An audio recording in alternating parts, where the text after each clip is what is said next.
چو می آوری رو به بالندگی، شکوهت دهد آفرینندگی. درود و پیام‌های فراوان بینندگان ارجمند تلویزیون سینما. نشر نوبتی برنامه آفرینندگی است منظور شما.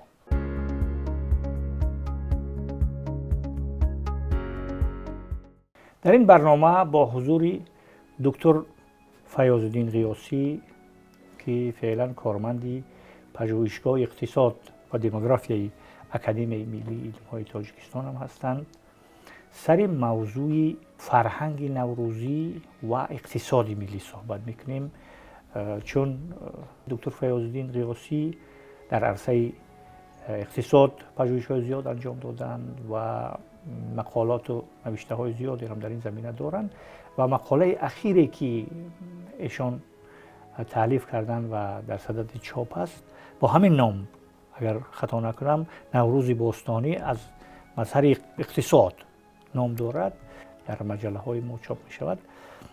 نام گذاشتیم همین موضوع را نوروز باستانی و اقتصاد ملی. در اطراف همین موضوع صحبت میکنیم. قبلا استاد فیاض‌الدین قیاسی را شادباش میگوییم، تبریک میکنیم، به نوروز تبریک میکنیم و از همینجا آغاز میکنیم فیاض‌الدین که درباره جنبه‌های تقویمی و سالشماری و حکمتی و فلسفی و اجتماعی و نجومی و فرهنگی و مدنی و هنری و اخلاقی و هویتی زیاد نوشتند و گفتند، ولی جنبه اقتصادی اون کمتر یادآور شد، هرچند که در این زمینه هم کارها انجام گرفتند، لیکن خیلی کمتر. شما که در همین زمینه پژوهش کردید، مطلبی خوبی هم نوشتید با پیشنهادهای مشخص، از همینجا شروع کنیم که جنبه یا که ویژگی اقتصادی همین جشن بفرمایید. تشکر جناب استاد. درود و ادب خدمت شما، خدمت همکاران تلویزیونی و زین سینما، مردم عزتمند با شرافت جمهوری تاجیکستان. اجازه دهید از آنجایی که در عرفه نوروز هنوزم قرار داریم و تقریبا گفته می شود که 13 بدر هم به روزهای آخر می رسد، جشن باستانی نوروز بار دیگر به خواهران و برادران تاجیکستانی ما، به مقامات رهبری و همه ملتی عزیز و همزبان هم فرهنگ ما شاد باش بگوییم و آرزو کنیم که این نوروز نیز مانند سالهای گذشته باز هم در عرصه توسعه اقتصادی، اجتماعی و فرهنگی و همگرایی ملت‌های حوزه نوروز بیشتر از پیش بدرخشد و جایگاهش را پیدا بکند. چنانچه شما فرمودین در رابطه با نقش نوروز از منظر اقتصاد، اگر نگاه به پیشینه تاریخی نوروز ما بکنیم، می‌بینیم که نوروز که هزاران سال تاریخ دارد با آغاز تحول در زندگی سرچشمه میگیرد. اگر ما در زمان کوروش کبیر نگاهی بکنیم، میبینیم که با آغاز نوروز که نرم شدن زمین است، شخم زدن آغاز می شود. یعنی ما نوروز را با اقتصاد آغاز میکنیم. خانواده ها، دولت ها و دهاقین، کشاورزان، اینا در آن زمان نیز داشته های تیرماییشان یا ذخایرشان آماده میکردند تا برای یک زندگی نو با نوروز کشت زراعت آغاز بکنند و اتفاقا در آن زمان نیز حکومت هخامنشیان دیده میشد که اینا چگونه خراجات دولت تنظیم میکردند تا چرخه اقتصادی مردم تا آخر سال تنظیم شود، بودجه دولت تهیه شود و پیشبینی‌های برای آغاز تا آخر سال در نظر گرفته شود و حتی در آستانه نوروز تحفه ها و همان هدایایی را که به دولت ها آماده می شد از محصولات زراعتی بود. حتی محصولات زراعتی و حبوبات بررسی می شد که چگونه کدام محصول در این سال زمینه رشد و پرورش برای کشت مساعد می شود.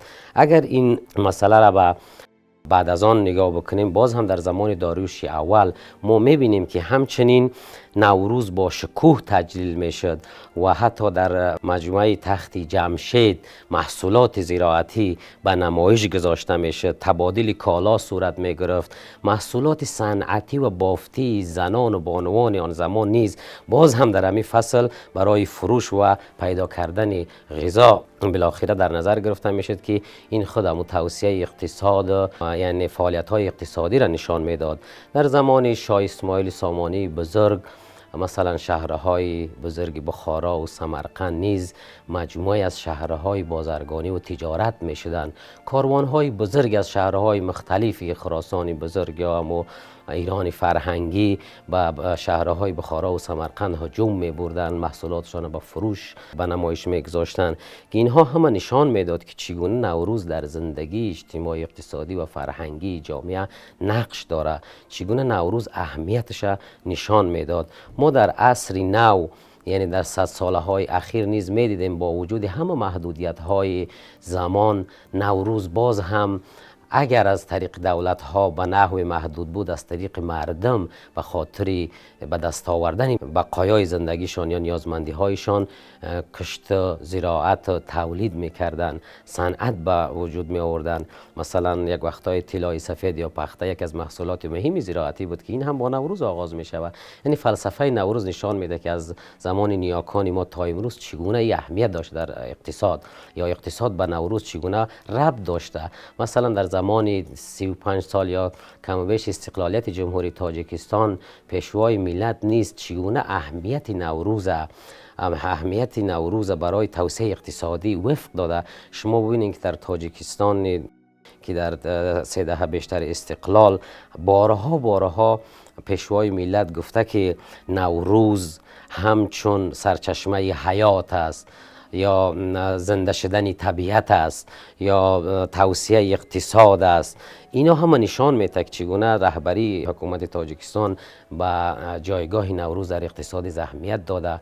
ما برگزاری نمایشگاه های بزرگی را در 3 دهه اخیر که سالانه در تاجیکستان در شهرهای مختلف توسط نهادهای دولتی و سکتور خصوصی و پلت سودا و اینا برگزار بشه، میبینیم که چگونه تاجیکستان دهه 90 تا سال 2026 را که امسال ما تجلیل کردیم چگونه توسعه پیدا کرده. یعنی ما اگر حساب بکنیم از نگاه اقتصادی در 3 دهه گذشته میتونیم بگیم که 100 برابر مبالغه نشود توسعه پیدا کرده. اگر در سالهای دهه 90 سال یک بار برگزاری نمایشگاه ها یا تولیدات اقتصادی محلی و ملی صورت می گرفت، این سالها و بیشتر از 10 بار در یک سال صورت میگیره. در نوروز بارها این مسئله تکرار میشه. انکشاف تجارت، محصولات زراعتی تاجیکستان نمونه است در چند سال اخیر، هم از نگاه تولید، هم از نگاه کیفیت، هم از نگاه بسته‌بندی و صادرات. اینا نشان میده که تاجیکستان توانسته همون دیدگاه نیاکان 3000 ساله را دوباره زنده بکنه و نقش اقتصاد در توسعه زندگی مردم از بعد نوروز از فلسفه نوروزی نگاه بکنه. یعنی این اهمیت جایگاه خاصی را نشان میده در بعد اقتصادی نوروز. تشکر فیض‌الدین گرامی.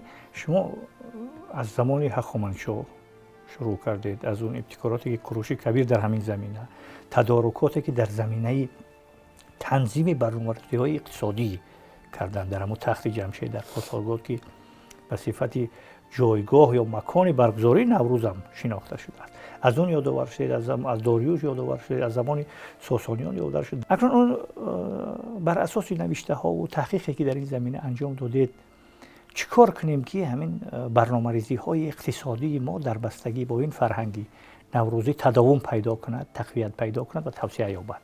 البته از مقدم الایام بعض رواج‌ها یا عنعنه و سنت‌های وجود داشت که تقریباً بگوییم اینها نوآوری شدن اما از بین نرفتن، زنده شدن.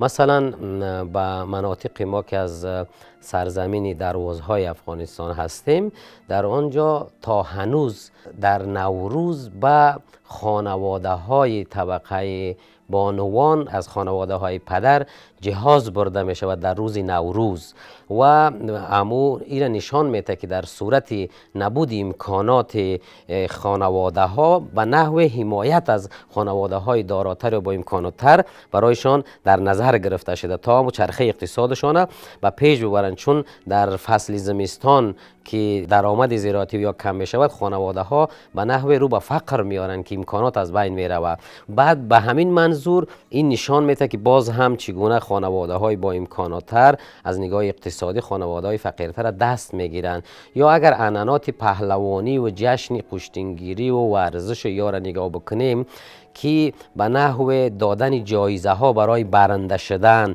مصارفات زیادی را که در برگزاری این جشن ها و این محفل ها صورت میگیره، حتی در جمع شدن اطفال و بچه ها به نحو شرط گذاشتن برای پهلوانی و یا که کودکان، نوجوانان، حتی بزرگسالان این محافل برگزار می شود، جمع آمد زنها به نام جشن میله گل سرخ یا گل چیدن یا رفتن به مناطق گل جمعآوری گلها و یا را دوباره آوردن در شهرستان و قشلاقا به فروش رساندن، باز هم نشان میده که اما عنعناتی را که به نحو شما فرمودین که تهیه لباس که در زمستان بافندگی میکنن زنها بیکار هستند و بالاخره محصولات دستی صنعتی میبافند، اینا را نمایش میگذارن در نوروز.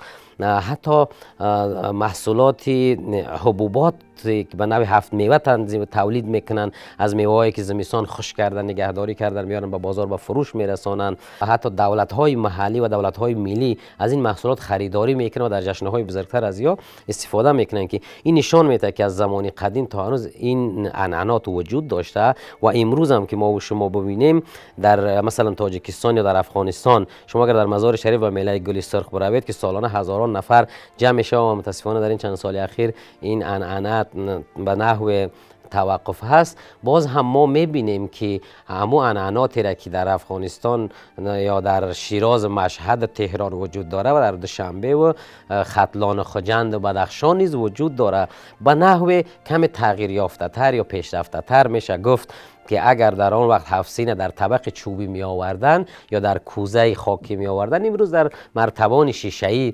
و به نحو بسته‌بندی زیباتر او را میارن که باز هم اگر چرخه اقتصاد ما نگاه بکنیم توسعه اقتصادی را نشان میده. از کوزه گلی به مرتبان شیشه‌ای پیشرفت کردن در تولید محصول، یا لباس کرباسی و پخته‌ای و ابریشم امروز به پارچه های نخی و دیگری که در تولیدات صنعتی وجود داره. اینا هم نشان دهنده ای است که همون صنعت عنعنات‌های گذشته ما امروز توسعه پیدا کرده و اقتصاد بالندگی و زیباییش هم در همون است که چرخه اقتصاد بیشتر گسترش پیدا بکنه. و اگر ما این عنعنه را چون نوروزی باستان فراموش میکردیم، شاید بیشتر عنعنات دیگری ما را که عرض کردم اینا هم وجود نمیداشت یا به نحو نابود میشد که متاسفانه در بعضی جاهایی که عرض کردم در وطنهای ما این اتفاق افتاده. اما خوشبختانه این بالاخره جشن نیاکان، این همه عنعنات سنتی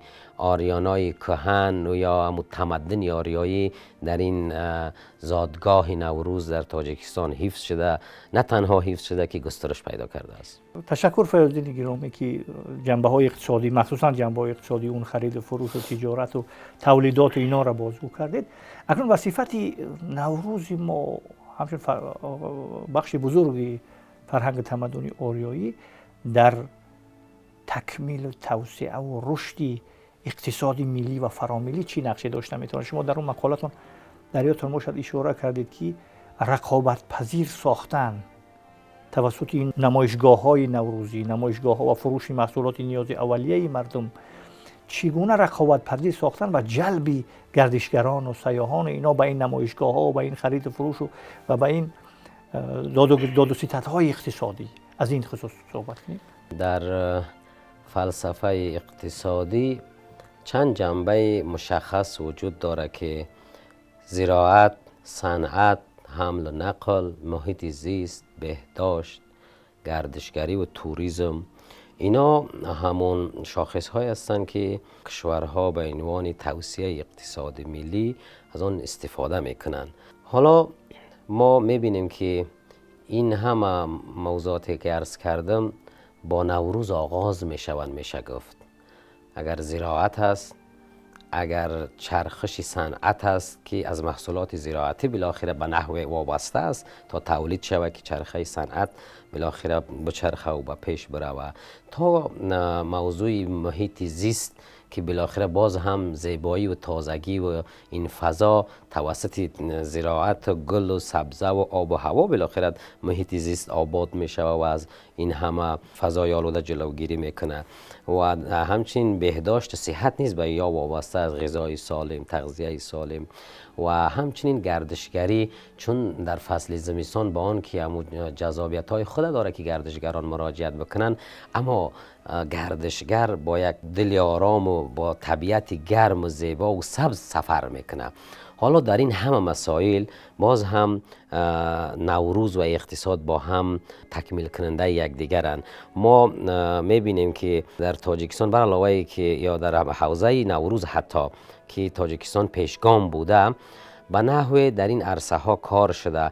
مثلا در تاجیکستان اگر حمل نقل ما نگاه بکنیم، بزرگترین توسعه اقتصادی از نگاه حمل نقل، ساخت جاده ها، رسیدن به دورترین نقطه توسط آسانترین ترانسپورت که برای گردشگران بسیار جالب است و تسهیل میکنه سفر آنها را.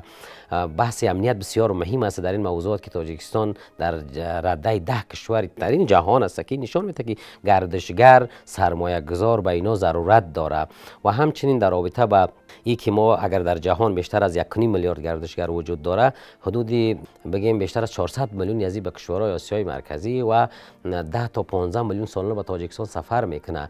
اما ما چگونه ای را بیشتر جذب از این را تسهیل بکنیم، چگونه زمینه را مساعد بسازیم؟ گرچه خوشبختانه بسیار فضا مساعد شده در این مورد، با آن هم به خاطر جذب بیشترین موضوعات ما نیاز داریم که باز هم این مسئله را رقابتی تر بکنیم.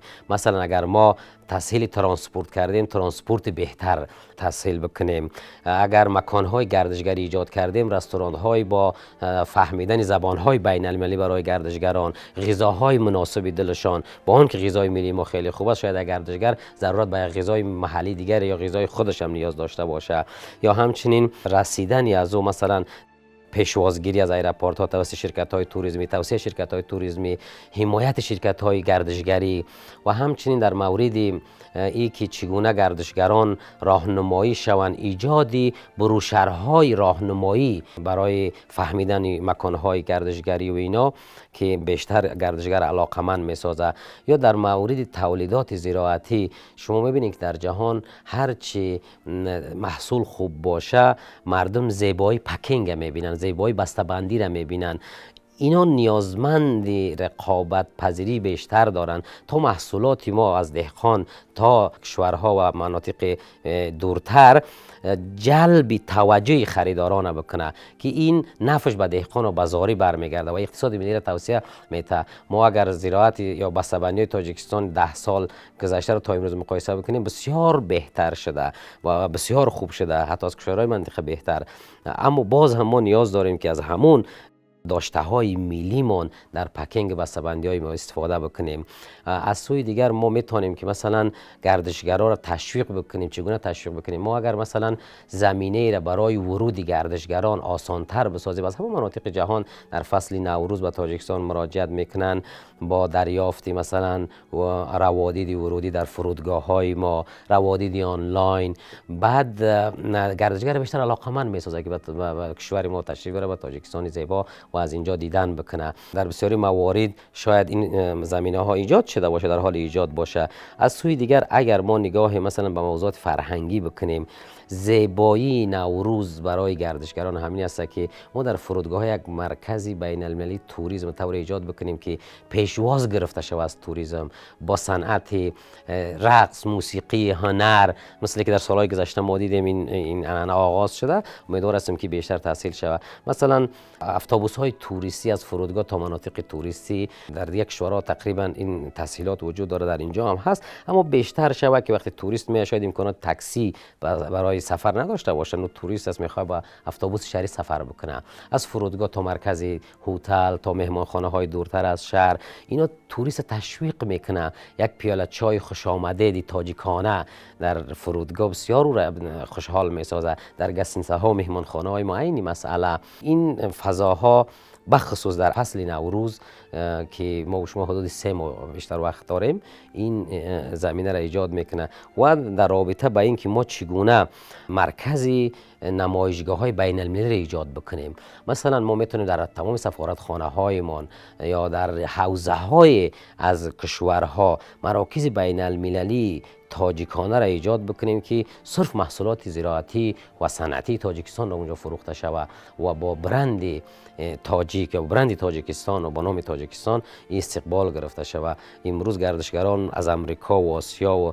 عرب میان از اینجا محصول خریداری میکنن. اگر این زمینه در اونجا ایجاد شود، شاید گردشگری که اینجا اومدن نتونه صرف به راحتی میتونه که با محصولات نوروزی دست پیدا بکنه و از او استفاده بکنه. تشکر زیاد فیاض‌الدین گرامی. یادآور میشویم که در صحبت ما قرار داشتن دکتر فیاض‌الدین غیاثی، همتبار افغانستانی ما که چند سال اخیر به صفت محقق پژوهشگر در پژوهشگاه اقتصاد و دموگرافی اکادمی ملی علم‌های تاجیکستان فعالیت میکنند و یک صحبت جالب اختصاصی هم انجام دادن در اطراف موضوع نوروز باستانی از منظر اقتصادی ملی. پیشنهادهای خوبی هم ارائه داشت. تشکر زیاد. بار دیگر نوروزتان مبارک باشد و امید میکنیم که بینندگان ارجمند ما از آنچه که شما ارائه فرمودید نکته به نکته همین موضوع رو پیگیری میکنند و برنامه‌ریزی های اقتصادی را در بستگی با تجلیات نوروزی و فرهنگ نوروزی اونا در زندگی شخصی، انفرادی و زندگی جمعی عملی و راه اندازی خواهند کرد. رسیدیم به پایان برنامه. لحظه خوش روزگاری بر دوام، دائما ایامتان بادا و کام.